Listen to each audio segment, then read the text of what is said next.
Hi, welcome to IBC 2013. I'm Joe O'Halloran, Editor-in-Chief of Graphic TV News, and I'm here with Jennifer Bache, Senior Director, Product and Services Marketing for iStreamPlanet. Jennifer, welcome to IBC. Thank you. The online video market, it's enjoying a bit of a boom right now.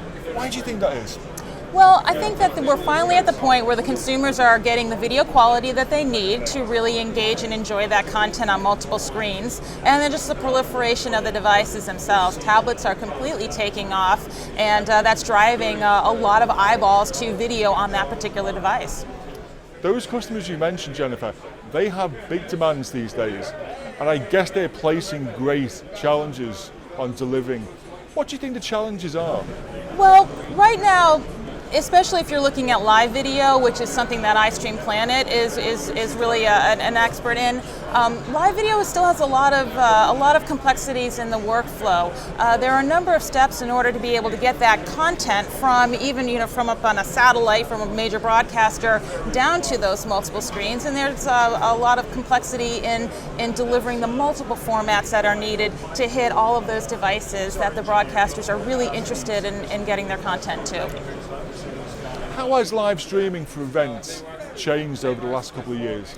Well, a couple of things that we've seen is that with live events like sporting events, sports drives a lot of live content. The video quality has really improved over the last couple of years to the point where these fast-moving sports events are looking really great on a number of screens. The other thing that we've seen is that as the cost and complexity comes down associated with live streaming, that broadcasters are getting more of their content out there. So, for example, Notre Dame was a customer of iStreamPlanet. They've been offering football, which is a big sport for them and has a big audience. But now, because they're able to drive down the cost associated with live streaming, they're able to get more of their content out there. So, for example, men's volleyball or hockey or lacrosse. So they're able to go out there with the content that is really appropriate for a specific audience, and they're able to do that cost effectively. So what do you guys see as the drivers, the continual development in the online video market? I see two ends of this. At two ends of the spectrum, we're seeing is where we're getting our growth. At one end, I would say maybe at the pay TV operator side of it. Pay TV operators are looking at OTT services and how that is biting into their viewership, and they're saying, what can we do to make sure that we're providing OTT services to our customers as well? And so they're looking at true TV everywhere, where all of their channels eventually will be available on all of the devices. And I would say that that's at one end of the spectrum, and at the other end of the spectrum, we're seeing new broadcasters that are able to take advantage of this technology now that it's become more cost effective, now that it's becoming a little bit easier to get that live content. We're seeing new broadcasters entering into the market, and we see that as bringing in a lot more viewers. In which areas are these new broadcasters coming from? Is it sports, maybe? We're seeing a lot of sports. I'll give you an example. High school sports. Now, typically, you would not think of a high school sport as being the type of the content that you would broadcast out to a really broad audience. Local high school is a very local audience, but with live video streaming, that's exactly what you can do. And you can imagine that there's a lot of opportunity there in reaching a local viewer base with local advertising. These things will only make a business if quality can be assured. How do you go about assuring quality of the video stream? You have to make sure that you are working with solutions that are flexible and that are able to keep up with the rapidly changing technology that we're all dealing with. Digital media changes very quickly, and so the approach that we take is we take a software and cloud-based approach, and this enables us to more easily upgrade our service when new technology comes out, and also to keep up with changing customer demands. Depending on if a new device enters the market, if a new format enters the market, we're able to more quickly get our customers up and running on that new technology. If you look around the stand here, we'll see a lot of HEVC products and services. How do you think HEVC is developing?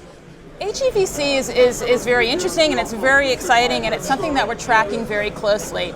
From our perspective, we haven't seen broad device adoption of HEVC yet, and that's really something that would indicate to us that it's going to be a customer requirement. So it's a really great example of taking that flexible approach to new technology. So when HEVC reaches a point when our customers are demanding it, we're going to be able to turn it on and offer that to them. There's some great advantages from HEVC, in particular delivering content over low bandwidth. Yeah, one of the announcements that we recently made was with a company called LiveU, and they've got this fantastic mobile production equipment, and we are working with them to integrate our live streaming services in with this mobile production camera, so you're able to get live streams directly from the locker room or from the sidelines, or being able to, again, put up content that maybe has a smaller audience, but because it's so fresh and it's so unique, it's still driving a lot of viewers to it. And again, because the cost of the production equipment and the cost of the streaming services, all of these are coming down and becoming more affordable, more broadcasters are able to monetize this type of content. The other thing that HEVC assists is the development of 4K. Is that taking off on plan? Oh, absolutely. Every time we take a step forward in video quality, it's a wonderful thing for the consumers, and it's a great thing for the industry. And so it's another thing that we're going to be tracking. Similar to HEVC, these are technologies that we want to be able to be in a good position to quickly adopt and offer to our customers. And when we see devices out there that are capable of handling that 4K stream, and when we start to see the price come down on those devices, that's when we know that we're at that point where this is really going to start taking off. And finally, where will we be this time next year? Will we receive those 4K services? That's a great question. I think that based on the consumer electronics industry, I think it's probably going to be a couple of years before that reaches a consumer price point where you're really going to see that massive adoption that then in turn causes our customers to come to us and say, we're ready to move in this direction.